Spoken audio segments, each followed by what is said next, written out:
Welcome to Spiel of Time. Saying it out loud is so much more fun. Coming up with it. Welcome to Spiel of Time. We're going to be talking about Wheel of Time episode 6, right? We're at 6, yeah.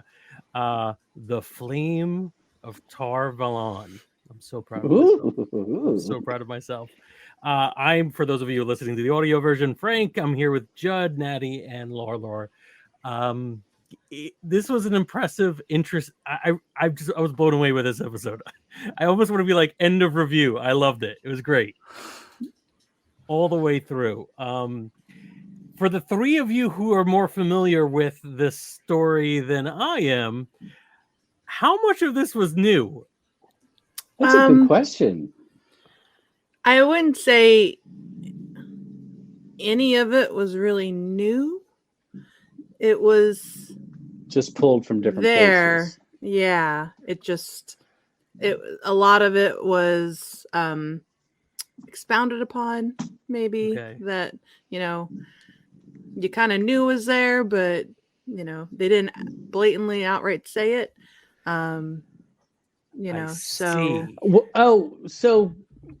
Yeah, right? Yeah. I think, are we talking about the big major thing? Yeah, so what we should probably Swan on the boat. That's right. That's it, right? Like, that's it. No one ever her childhood. Yeah. Mm-hmm. Yeah. Well, the major thing that happens is oh god, I don't have any of the names in front of me. That's a terrible time for a computer crash. We get a little bit of the origin of the ruler, the Amaranth seat. Yeah. Yes. The Lady Pope. Yep. Her backstory. We also see a little bit more of the inner machinations of this group, and the secret love story that is the backdrop of this mysterious quest to find the Dragon Reborn. And I'm just curious about how much. It's a wonderful episode, pulled together seamlessly. It makes perfect sense. But I'm shocked that this was in the original books. I don't know if it was inferred. I had missed it when I looked things up. Someone was like, "Oh yeah, it says that Moraine and Schwan were pillow friends." Yeah, pillow friends. But it was when they were younger. When they were younger, right? Yeah. Yeah. So I think we got and we also got it from Moraine's point of view, which we didn't really get, if at all, maybe ever in the book. So yeah. And it could just be that I'm also decades older now, but I was just I was definitely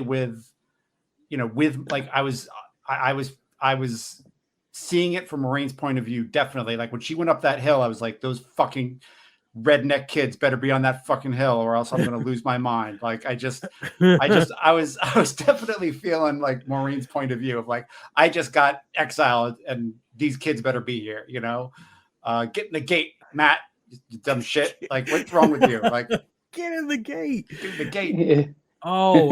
So that I love that. I love the fact that this has roots in the book. Mm-hmm. Perhaps I was just being unfair to the series, but and the fact that it's like I feel vicariously for everyone out there who has been waiting to see this on the big screen or the little screen for so long that this is amazing. That's the thing. I mean, I think Laura, you were saying it's like it was kind of implied, but it wasn't like we didn't that scene we didn't see happen. No. So I think in the books they talked about a lot of women having pillow friends when they were, before they became Aes Sedai. That's just part of growing up. It's college. It's a college phase. Yeah. So that's how it was presented. Like everyone has that. That's great. And and so people are friendlier with each other because they were pillow friends when they were younger, stuff like that. So that was a way that they explained alliances, kind of. I felt like in the books, but it wasn't really discussed in detail. Yeah, because it was in the past. Sorry. And pillow friends, not to be confused with pillow pals, which are on my kids' Christmas list. So very different. Those are very back. different. Yeah. Oh, that's And- amazing. and- I had a pillow buddy. and not to be confused with the warders who have bunk buddies. Yeah. Unbelievable. No, This they is- do not. There's a I lot am going making that on. up. Making that up. Yeah. So what I, anything with alliteration is leaning towards something else. Yes. Yes. Yes. So I have friends who are film studies people and love to examine how references to gay people, gay characters in the past during like the 30s and 40s and well into the 50s, 60s, 70s, and 80s were kind of concealed. There was like euphemisms and terms that you would use. They were always there and always front and present, but they weren't allowed to be upfront. Mhm. And Yeah. what I love about Pillow Friends is it feels like that. It feels like if I were a young person reading it, I'd be like, oh, they were like, young girls, like it's like a gossip term, right? Like you were friends, you would share your what's it called, a sleepover buddy, right? Yeah. And now all of this feels like euphemisms too. They loved each other. That's I love it. That's so good. It's so good. That Wilson boy over there, now he's a right dandy, everyone says. Indeed. I just wonder when he's going to get himself a wife. It's a tough confirmed thing. bachelor. Confirmed bachelor. Yeah. Oh my God. Yeah. So it was impressive to see, and I feel vindicated that it actually is something that was in the books. That's wonderful. All right. So somebody who has more experience with this, what's something you want to break up and talk about? Anybody want to go? Show of hands. Judd, you. I mean, I just like that she's got her, this power couple is dating, and they see this prophecy happen, and they're like, all right, here's what we're going to do. You're going to become the Lady Wizard Pope, and I'm going to go chase the Messiah prophecies, and we'll meet back and save the world in a couple years. And they just do it. But in secret. In secret. And In total secret. badass. Yeah. Just, I don't know. I really loved seeing, I mean, I because we've got these amazingly talented actors playing these parts, it's cool to see it from Maureen's point of view. And it was cool to see her navigate all this. And it's the payoff, right? Because everyone's been talking about, Maureen, what's your secret? Maureen, what are you up to? And she's like, nope, not telling you jack. And like, so this is kind of the payoff of that. And I liked it. I thought the payoff was great. And you have a lot more, I don't know. And again, it could just be because I'm older and I read this when I was 16. I feel like you're really feeling Maureen's point of view a lot, like just feeling like, feeling that she has a good point to make. Cause I feel like in the book, they just keep driving home that she can't be trusted and that she wants to make people dance on strings. And it is consistent that the language around her is about controlling people and about manipulating them. Mm-hmm. And yeah. And See, I felt. Go ahead, Lauren. No, I felt that in the book that she was that you couldn't trust her and all that. But I also felt like in the book, you could tell that she was doing something extremely important with everyone against her except for Suan and Lan. So I felt like in the books, I felt her frustration in the books, and I felt that frustration in the episode. So I appreciated that.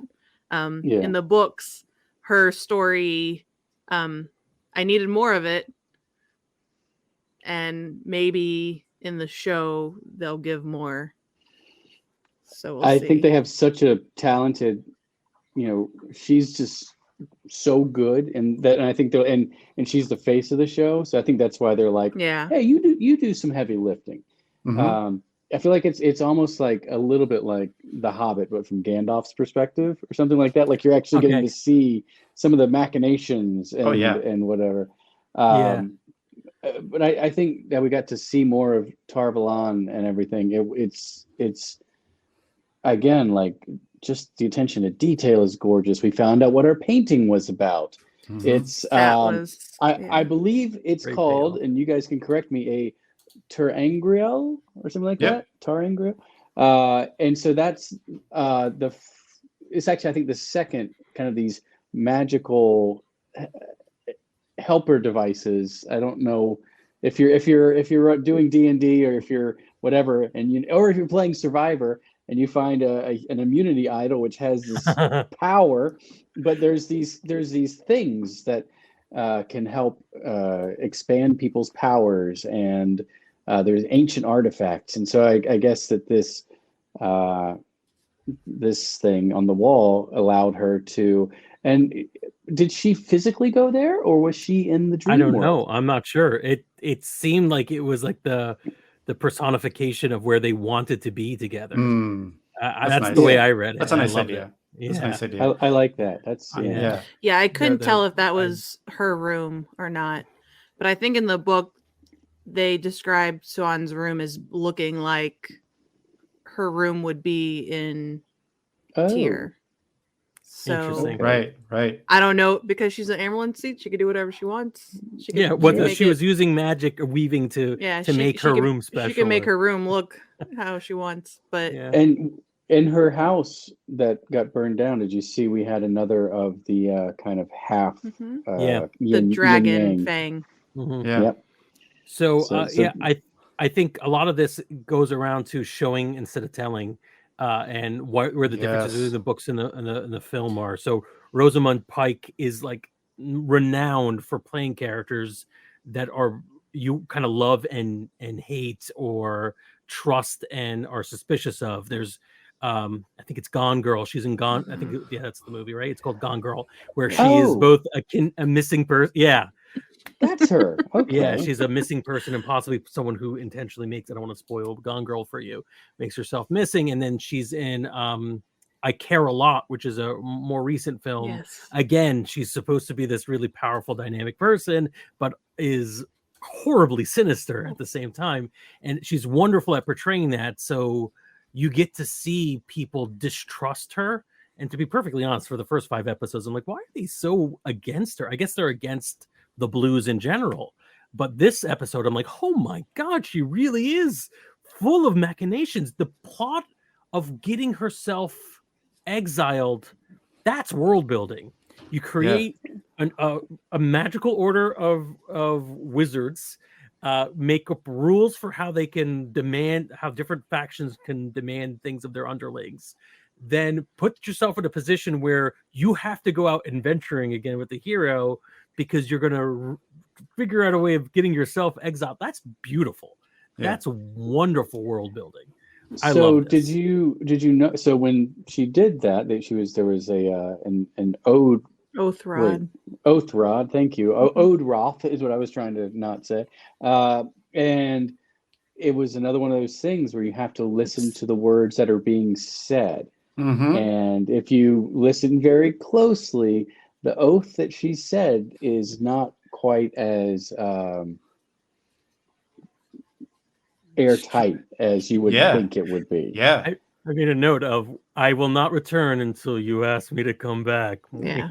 Well, no, but she she didn't say the Amerlin seat. She said She Shuan said Swan. Sanche. Yeah. Yes. And that's and especially with all the talk of, like, you know, Shuan's place on the seat is precarious, and we see a lot more Tarvalon politics. Like seeing Egwene, you know, looking at the seat is like a huge foreshadowing of like her being embroiled in that politics, and one of my favorite sequences in the books that I've read.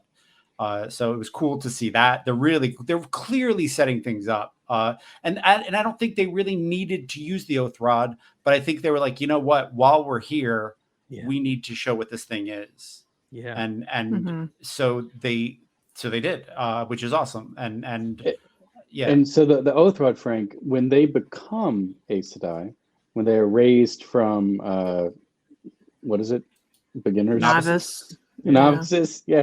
They have to, that's how they have to hold the Oath Rod, and it binds them to all the little things that they said, The laws. the rules. Yeah. That's neat. And then there's a moment where their hands touch as they're holding the oath Yeah. rod. Oh yeah, she It's like just slides this her. little Yeah. beautiful moment. I love it.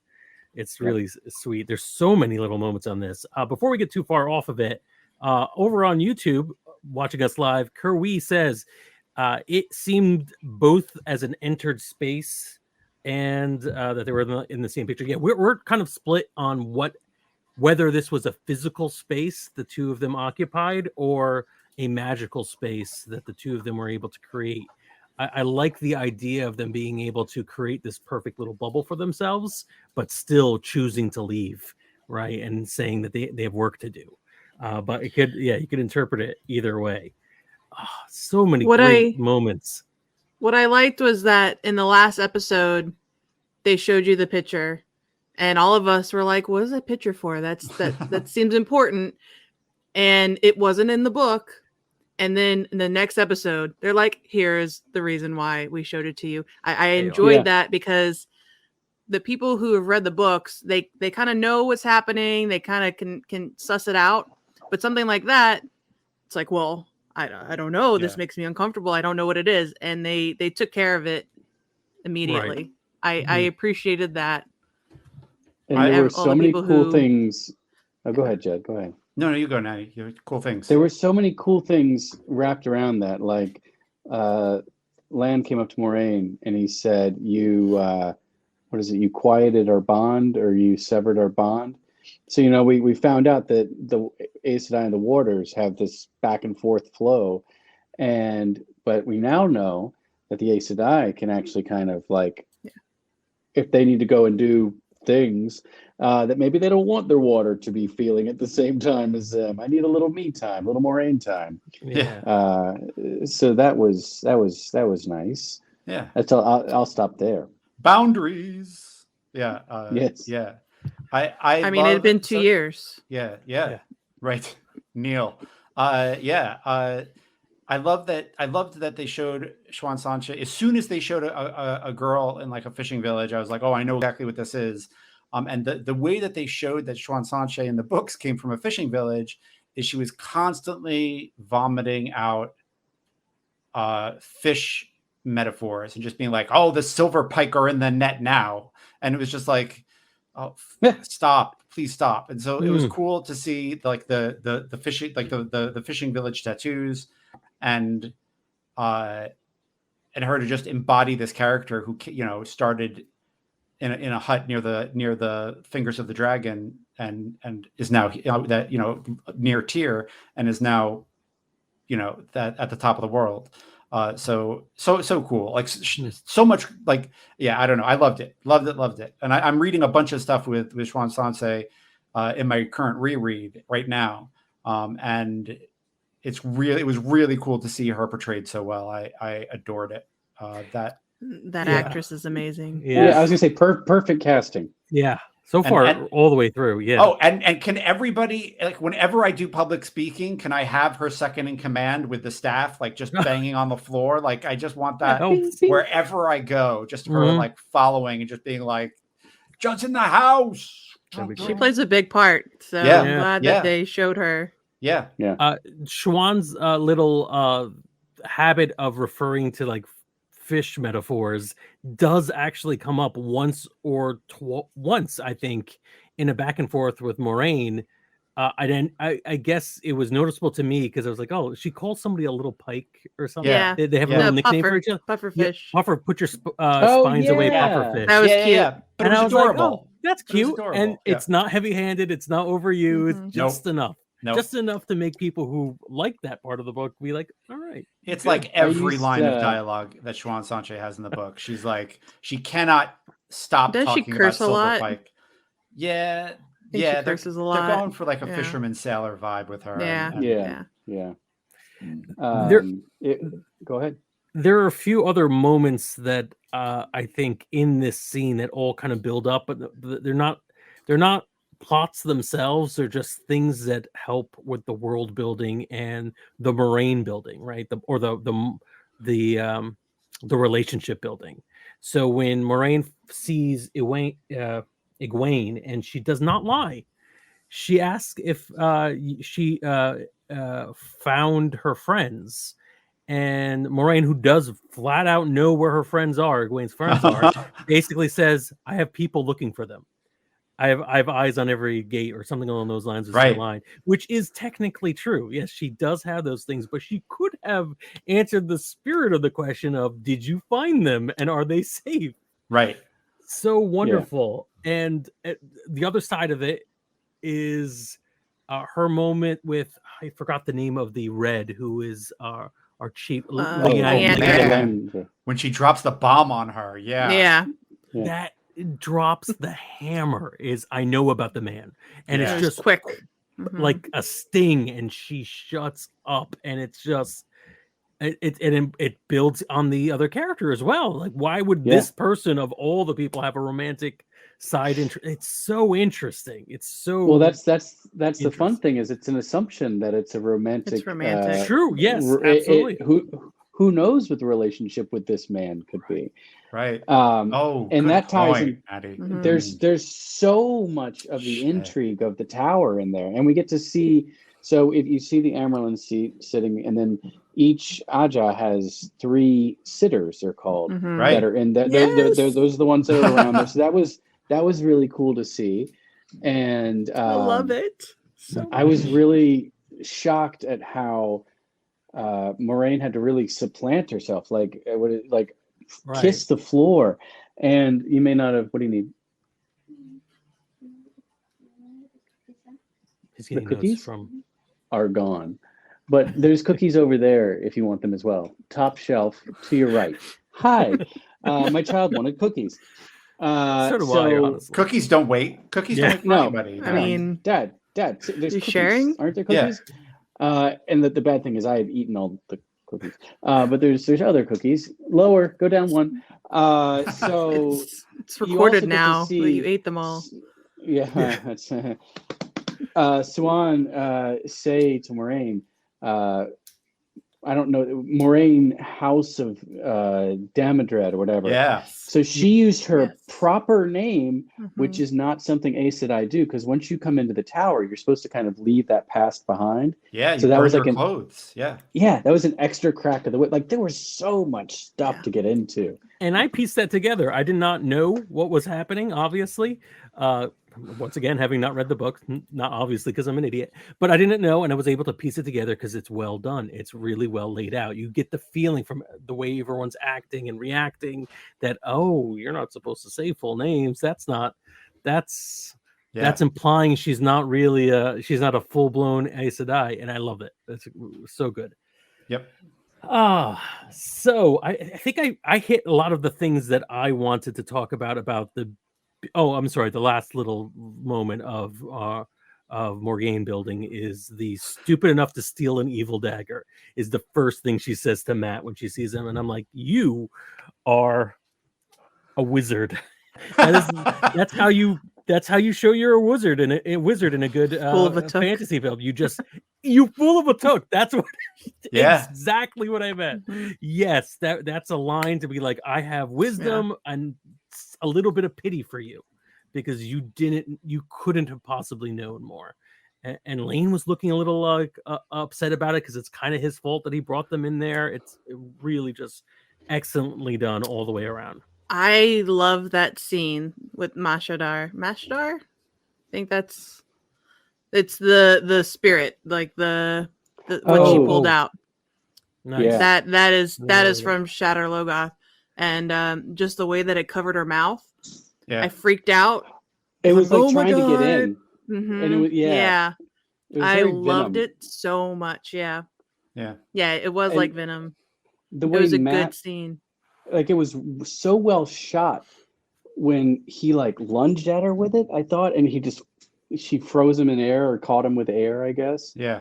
It was it was such a quick, like, violent jump that I was just like, It was really different than the other instances of her using power, because the power before, it was showy and you saw the big lights and all this stuff, and what she did with Matt probably took a whole lot more of the power, but it was very like controlled, and it wasn't wasn't very showy, like the magic part of it. The Mashadar coming out was, you know, what was important and Very vulgar, and what then, made what made the Yeah. scene. Yeah, and again, another call out from Caraway when the line of if you call yourself a wisdom, show some, right? That was another mic drop. Another, like, she just has these dagger lines throughout this episode. Maureen, She's tired of their bullshit. she's been putting up with this Tired. for years, Yeah. and Yeah. you could tell it's wonderfully done.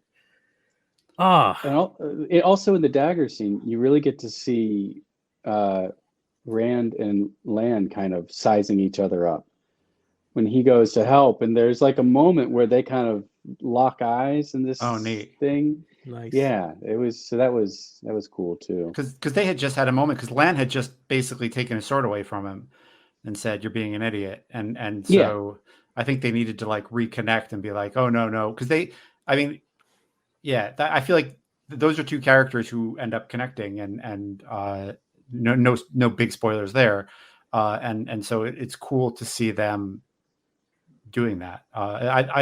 I feel like they're definitely like laying the foundation. Like they're not thinking, oh, we're only going to get one season of this. Like they're writing and directing this as if they're going to get all 10 whatever seasons they're going to need to finish, or 8 or 7 or whatever, 32, and yeah, they're clearly, you know, going for it, which is cool. I think it's the only way to do it too, right? Yeah. Oh yeah. It's from what I read, he's looking for, I think, at least 8 was the number that I heard, but perfect. I don't even think that's enough. I think they need. It's not. Well, it's just do this forever. When she opened the door to the ways, I'm like, holy shit! Like they're actually going to do this whole book, right, in this one season. I thought that the second half of the book, because VALON is kind of like a midpoint-ish sort of in like the first book, and then the second half is a completely different book. You know, it's a different journey. And it didn't hit me until she opened that's like, okay, so they're finishing the book this season. Yeah. Wow. I don't there's so much. But yeah, go on. I'm sorry. So it's just amazing that they're still able to make it make sense. Yeah. Yeah. Even though they're cutting so much. Pacing is one of the biggest issues we've ever had in reviewing all the things we've ever reviewed on the network. We can love these Marvel movies, these Disney movies, whatever it is. Inevitably, we always have an issue with the pacing at some point. Sometimes we'll say that the story was pretty good, but because of the pacing, it ruined the climax, or it made things feel unsatisfactory. Game of Thrones, I can't believe we haven't even brought it up yet this episode. It's almost inevitable as the major big fantasy thing. Another show that almost kind of notoriously has a pacing issue, at very least in the last season, if not every other season. The fact that they seem to be hitting the pacing perfectly at such a huge story to condense it in a manageable number of episodes is shocking. Yeah. And it shows a lot of care for what they're working on. They're also focusing on a lot of the characters. You know, this one, it was Suan. Before, it was the warder who, you know, lost his Aes Sedai. Like, there's times when it's like, okay, so I understand that you want people to connect, but you're eating into my time, guys. Eating into my time. I need to see the things. I understand it, and it makes you more involved. So I understand why they do it. I think that's what we were saying about early on when we were recording, that character moments are what make these things work. Yeah. Even if we all want to see like the big stuff, they're doing such a great job. Yeah. So there's an interesting quote that I read that reminded me of this show and us talking about this, and especially because we just said Fool of a Took, and then we talked about, you know, Game of Thrones pacing. And so this is a quote from Terry Pratchett, who said, you know, J.R.R. Tolkien has become sort of a mountain appearing in all subsequent fantasy in the way that Mount Fuji appears so often in Japanese prints. Sometimes it's big and up close, sometimes it's a shape on the horizon, sometimes it's not there at all, which means that the artist has either made a deliberate decision against the mountain, which is interesting in and of itself, or is in fact standing on Mount Fuji. And it's just interesting that like these things loom so large in our vocabulary for fantasy, and we're fantasy nerds. Like we're not like, Uncle Ray being like, oh, I like the sword show, let's put it on. Which was totally a thing, especially when Game of Thrones was so everywhere. But yeah, it's so in our vocabulary that we just have to talk about it, and that's interesting to me that there's just a lot of comparison and it's. I don't know. It just feels like they've only just started to dig into that, to the mine of our, childhood fantasy novels. And it's cool to see this one being done. And it's cool to see but it's interesting to me to see how we have to talk about it. It has to be in relation to Game of Thrones and Lord of the Rings, and then like The Hobbit is like this cautionary tale, and then we've got these other things. But anyway, I just think that's kind of interesting. I think it makes perfect sense because you're dealing with fantasy, so you need an anchor point, right? Or else, because fantasy, I mean, it could literally be anything. If we're talking about pure magic, it could be complete absurdist nonsense, not connect to anything at all, and it would work if it's a magical premise, but without having some sort of anchor to our world where we can speak about it, it becomes very difficult. There's a lot of magical realism novels and short stories that are interesting, and you want to discuss it with another person, but those are almost always not translated into onto film. Like I don't know if there's an animated Metamorphosis, right? I don't know if the Metamorphosis has got an animated short or a film. There's a lot of things out there where it's difficult to find a vantage point. And then there are things, and Tolkien is a great example, where it's rooted into some sort of cultural basis that we all share, or something along those lines. Yeah. And it's really, and I think I'm about to blow people's minds for this one. When I saw the Ways, the gateway for the Ways, I shouted out Stargate. So much for that. I mean, right. Right. Sometimes it's not even like a logical fantasy thing. I was thinking Stargate? Like, I don't know why that's the vision that entered my head. It's how I related to what this thing was that they were trying to explain to me. There's a pathway to the world. I'm like, oh, that's a Stargate. So stupid, but that's the only way I was able to talk about it. I'm sorry, Danny, you were about to say. Well, the Stargate thing. Hold on, I have another thought. To kind of to your point, if you're watching this and you see Matt take the dagger, it kind of becomes like Gollum with a ring, or like there's a magical thing that's going to take you over. And then when they all leave Emmons Field, or whatever, the Two Rivers, it's kind of Lord of the Rings, where you have this group that is now traveling. Yeah, the Shire. And everything's kind of broken up. And then they get to Tar Valon, and it's kind of more Game of Thronesy, where there's a lot more intrigue and all this stuff. And so like, it's interesting that the Hobbit and stuff kind of lays a baseline, but I don't think people realize like these books, which aren't they're widely read and everything, but I don't think that they're in not the zeitgeist, but I don't think people know about them as much. And so when you say, oh, they go to Tar Valon, it's kind of like Game of Thrones. Game of Thrones was actually kind of like this was before. Yeah. So it becomes interesting, like kind of how things are spun off and which came from what, but it all builds a common vernacular. But then I don't know a lot about Stargate, but is it just a gate that you walk through and you're in another place? Effectively, I can't believe we're talking about Stargate, but yeah, it's a sci-fi franchise based off of one film from the 90s, and you would walk through it's basically ancient aliens, right? Aliens built the pyramids and these gates that are teleportation wormhole things. So is it like a on your left and people are just appearing, or because the way that was in Avengers, but like because this is more like you go through this gate and then you're on a pathway in another world. Different, yeah. Oh, we haven't even plane. entered. Yeah, we have Yeah. not entered into this. There's no. I have no basis on my interpretation of this being a Stargate. We haven't seen anything what's on the other side yet, but that was literally the first. Like, this is what the filmmakers have to fight against. Yeah. Everything is a symbol of something else Yeah. that they have seen. This is someone just the else has seen latest. sort of before. Yeah. So Yeah. I looked at that, and the only thing I think of is this stone structure out in the middle of nowhere. Ancient aliens. This is a Stargate thing. They're going to teleport around, and I'm sure it'll be something else by next episode.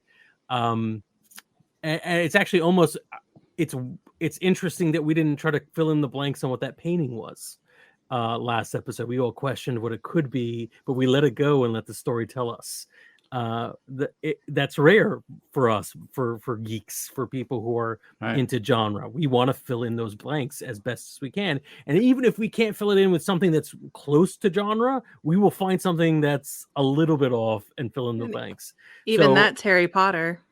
You're walking through the painting. Yeah, okay, that actually Painted lady.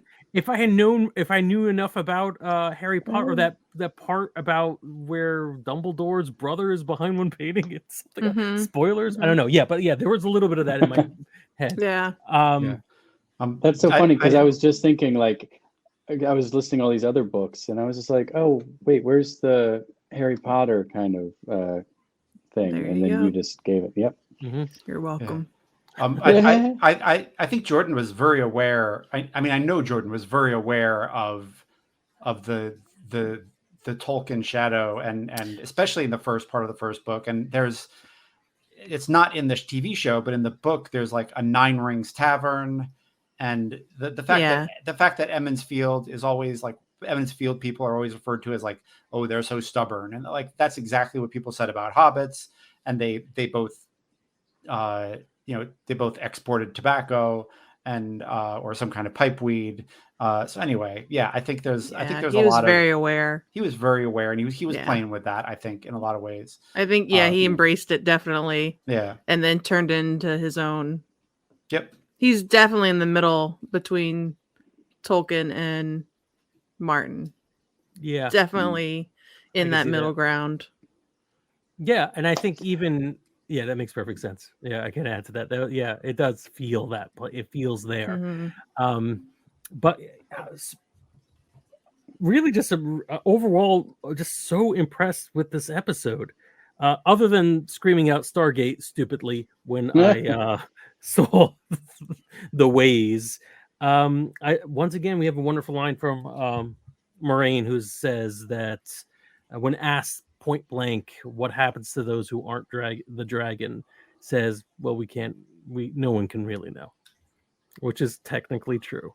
No one can really know, but she's going in there with the expectation that they will likely die. Right.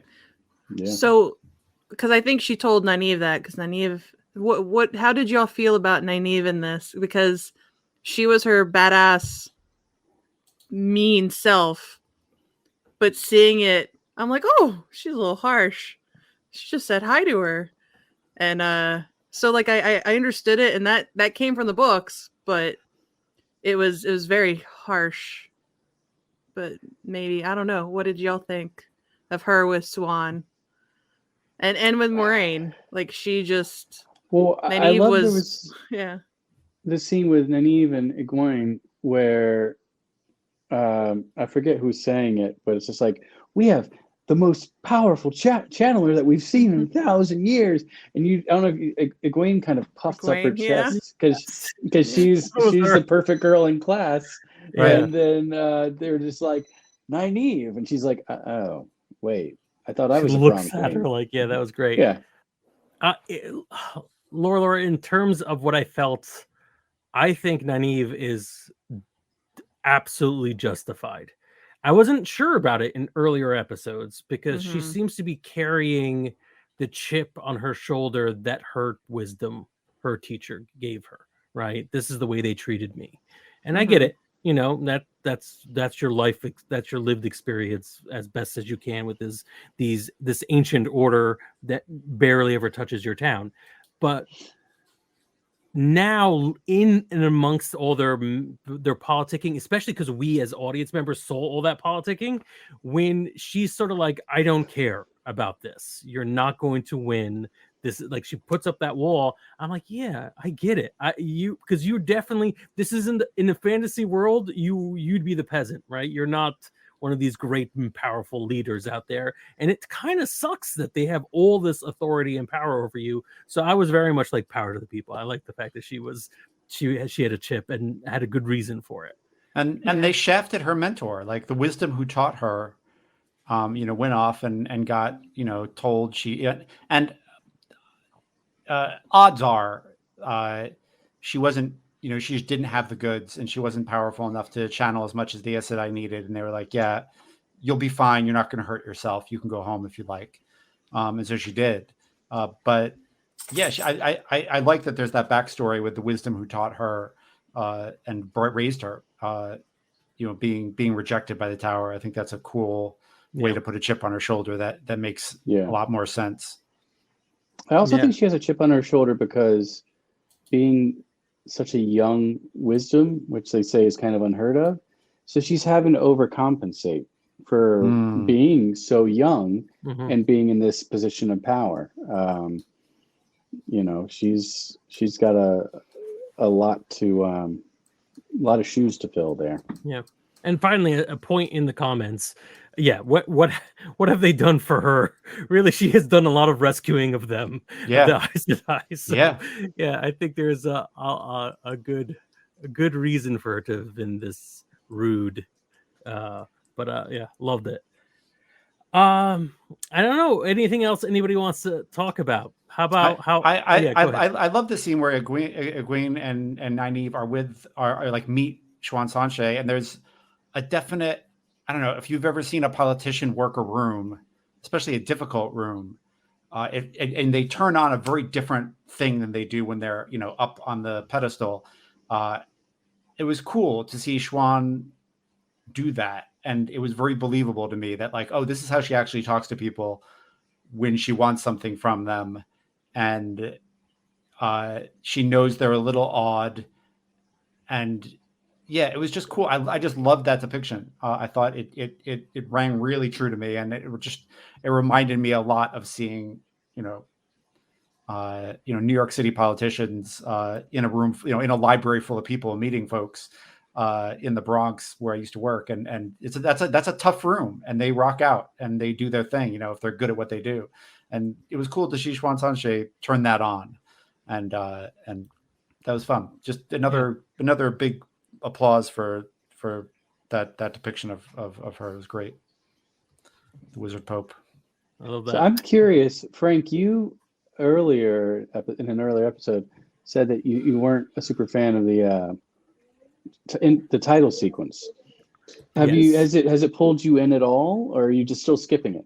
I'm still skipping it. I should give it a shot. There's 2 more episodes left. I should focus in and see if but just because, like, now that you know stuff, I feel like there's stuff in there that you can maybe pick out or see. Like, there's no Easter eggs or stuff, but there's stuff in there where you're like, oh, okay, I see what that means. I see what that's implying. It took me about a season to get into Westworld. Now I really enjoy that opening sequence, or when I did in the last 2 seasons of it. So yeah, I think I'll give it a shot and see if it eventually worms its way into my heart.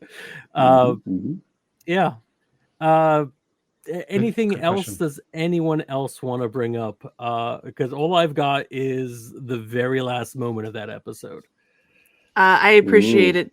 Kind of going into the very last moment, I appreciated Moraine's deference to Lowell, because Yes. You know, because yeah. she is cranky, she is bossy, super bossy. But then when she meets him, she says master builder, and that I Yep. think was very important because they are so respected in this world, and people still, you know, people don't, not normal people from Two Rivers don't know who they are, who, you know, think that they are lore, you know, And they just kind to of play see the that. character almost as not as a joke, but the slow talking and all this, Mhm. like some of, you know, oh, you humans.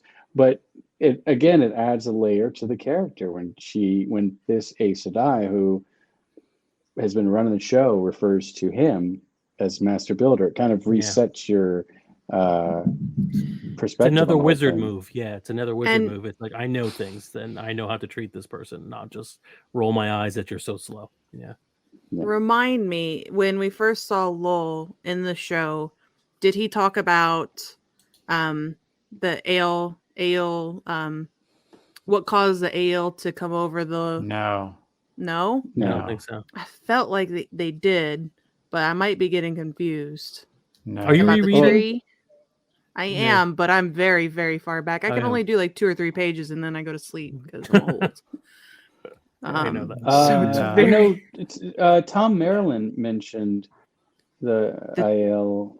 Yeah, And- and Tom mentioned that like if they don't have their veil up, then you're safe. yeah. And he was like, And then- this was not a then- just killing. Yeah. Yeah, and then Loyal said that He didn't talk he's about the like, "Oh, tree? I think he just said you're obviously an Okay. IO because of your red Okay. hair." Oh, in I must have dreamed it. No, in the I was just gonna say the bonus stuff is phenomenal, but it's hidden and it's very frustrating. But Yeah, there I is don't- an Ogier Steading thing that talks about trees. Oh, cool. And if you haven't watched those, I mean, I really enjoy like this. There's this like loose animation, almost kind of painterly, Yeah. with a lot of and then Archer Harkwing came through, and as you're just Oh, like, neat. oh, it's giving so much background information. Where is that? It is So if hidden you're in watching there. it, Yeah. if you're watching it on an iPad or an iPhone, and you're watching the episode, you go into their X-ray mode, X-ray X-ray. vision. Yeah. Yeah, then it'll give you all the bonus stuff. And there's ones that are labeled Origins, and there's like the Dragon Reborn origin, the Greatest Warder, something about the Steading, something about the Ajas or the Aes Sedai. And so there's a lot of I cool do. And stuff. if you watch it I on re- TV? I don't think if you're know. using the app, like you're using whatever controller to control the app that's on TV, it does go down there too. You can do Okay. I have to X-ray search. through that.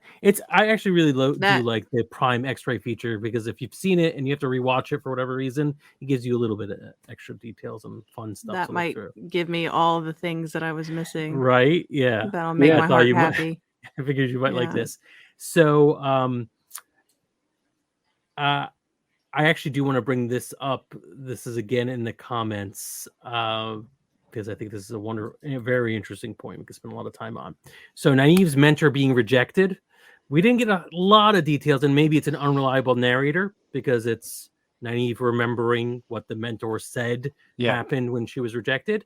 But if Siwan is coming from extremely poor circumstances and made it to the very top, what do we think will happen with what's going on here? Is this just a flub, a mistake? Is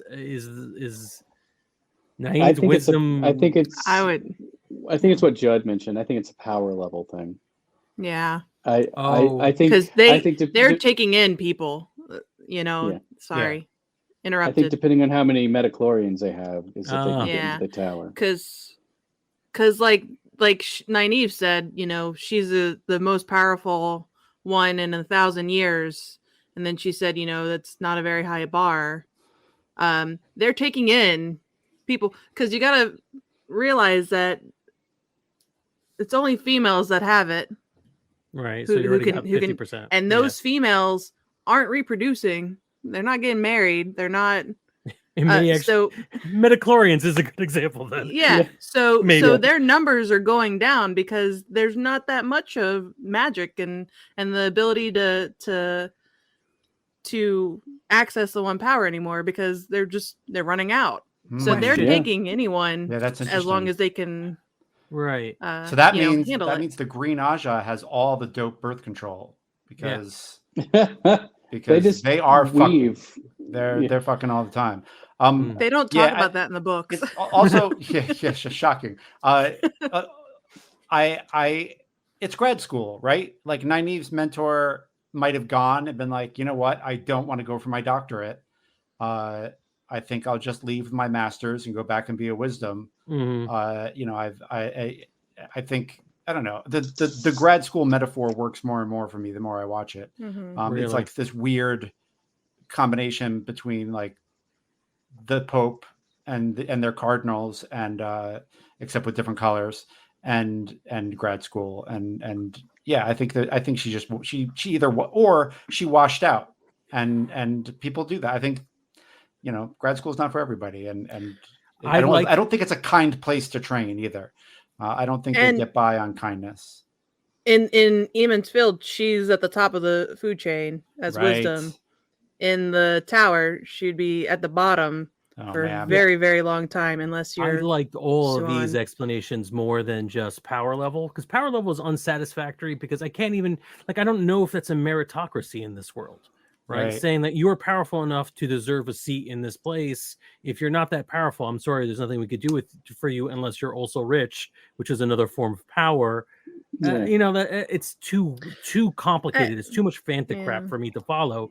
But if there is some unspoken thing going on, she didn't want to be there. She didn't want to take the humility of being a low level person when she could be the big fish in the little pond. I like all of that better. We may never find out.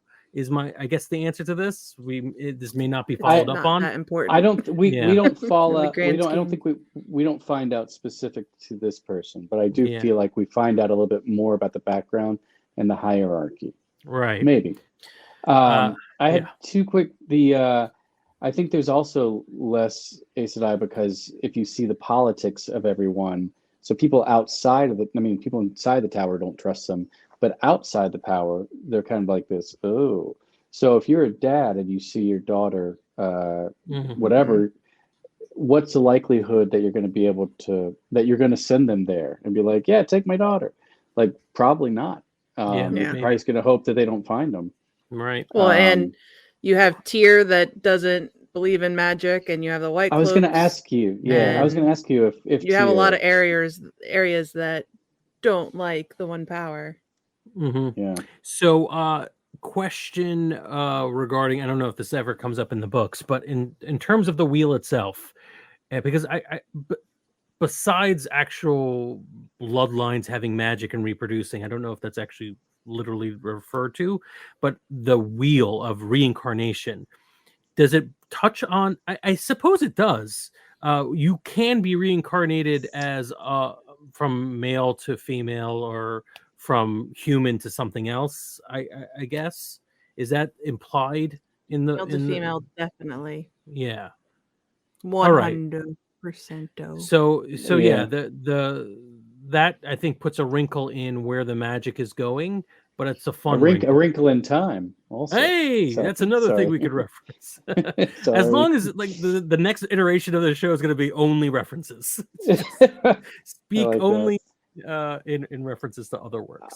I hope, Frank, that you're not let down. So when you bring up the wheel, I think the way that this season is going to end, there is a literal wheel that they will come to, and they all have to get around it and weave. I'm kidding. I'm assuming, right? No, that's what I want. I want hot wheel action. I want to see them all pushing and getting leverage. Perfect, man. I want Pat Sajak there. It's from Lost. Yes. There's I would like that too. Lost. That there's the we all remember that. Oh no, it's all coming together. Was Pat Sajak the right person? He's Wheel of Fortune. That was not the right Wheel of Fortune. Yes, but I thought you were going to go for the Ghost, which would be Patrick Swayze. No, so a different Pat. All right, there you go. Because he said the hot wheel action, like the the ghost. Yeah, Right, thing? yeah, I that's gotcha. I pretty hot. gotcha. Yeah, that's Yeah, great. it took me a second, but I'm following you with Yeah, Hot Wheel action. I get it. I was My- thinking we're the all wheel there. from Conan. The wheel from Conan. Listen, it definitely. all works. Oh wow, It all classic. works. Yeah. It's all references. As long as I don't have to like think about too it. hard. Just We'll just reference other things. we'll just talk like that Star Trek Next Generation episode. You Exactly. know, I was trying to reference the name, but I couldn't remember it. Yes. yes. So can't- the other thing I wrote down, because I actually wrote things down so my brain wouldn't forget them, was that we really get to, so the Amerlin seat is like the end all be all, and you get to see, and it's kind of referenced that her power is waning a little bit.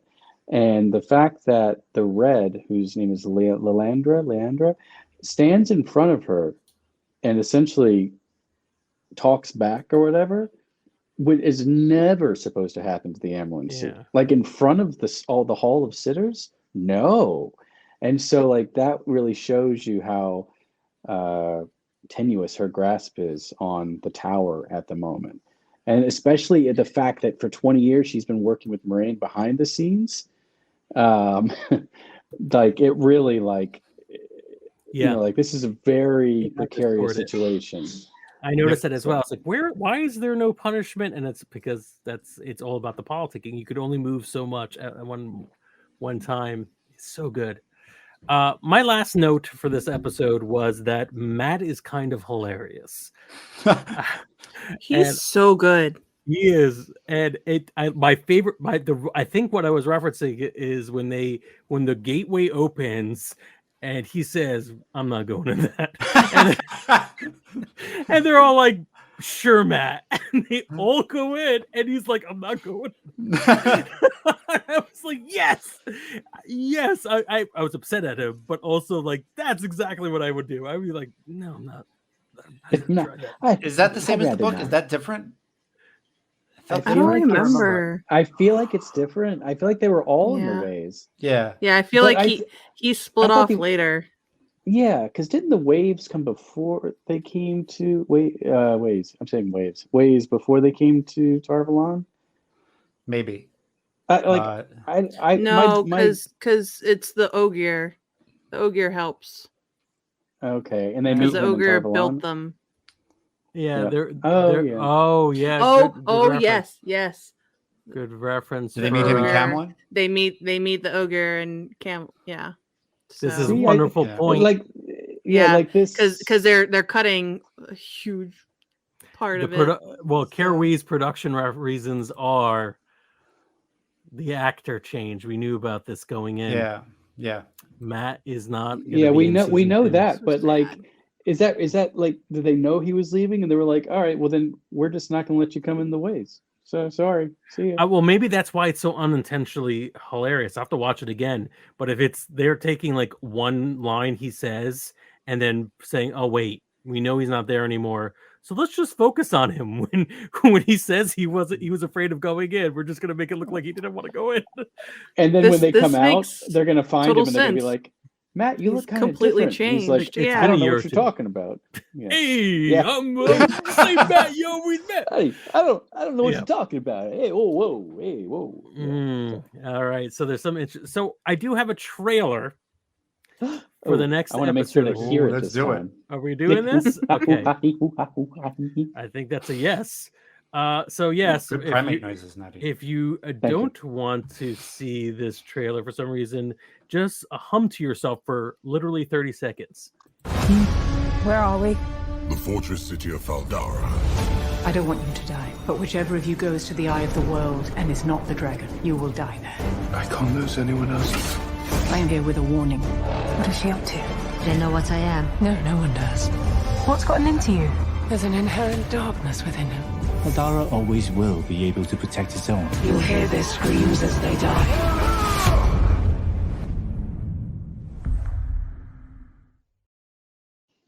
Oh man, that looked real good. So I'm making a non-spoilery but kind of spoilery guess. There's a cool thing in the books that hasn't been in the show yet, where there's like a Zen meditation thing where Rand, when he does his archery, he like pictures a candle and like he puts all of his emotions into the candle, until there's nothing left, and then he fires the arrow. And I think we're gonna see that. Oh, that's Which is sweet. awesome. Ooh, I And love that. I loved it growing up, Yeah. and it had a profound, like, it was definitely, I don't know, it just had a profound effect on me. I would picture that when I was concentrating on things, literally. Mhm. So That's sweet. That's awesome. I'm excited that they're not going to cut that out. Like, it's that, and then there's like a famous line that Lan says that they'll probably say in the last episode. But anyway, I'm glad that they're going to do the flame in the void. That's really awesome. I need to not say it in a way that spoils it, but I need a certain person, place, thing, idea to show up in the last episode.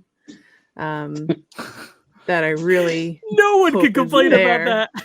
It was like, oh, Jeez. you ruined it for Spoiler me. alert. I've read the books. Jeez, I have what do you- no idea what you're talking about. Oh, Exactly. Yes. I'm That was so very annoyed right very now. Aes Sedai of you. Very Aes Yeah, Sedai. I like the fact that you do have the thing though that you were focused on, and when we do our last episode and you are cheering, I'll know that it worked. It is or screaming. Yeah, it's yeah. either one. Yeah.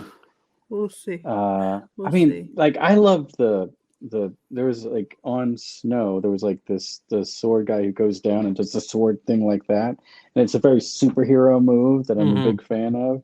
Yeah. And I don't know where Snow is.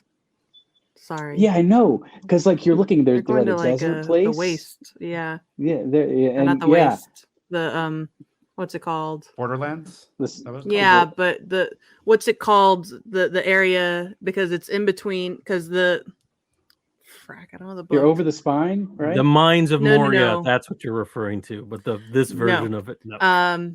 It's because the Dark One's power is growing, and so it's the Blight border. the blight, yeah. The blight, yeah. So, And so that here's is an annoying thing. We mentioned, like, we don't have a map.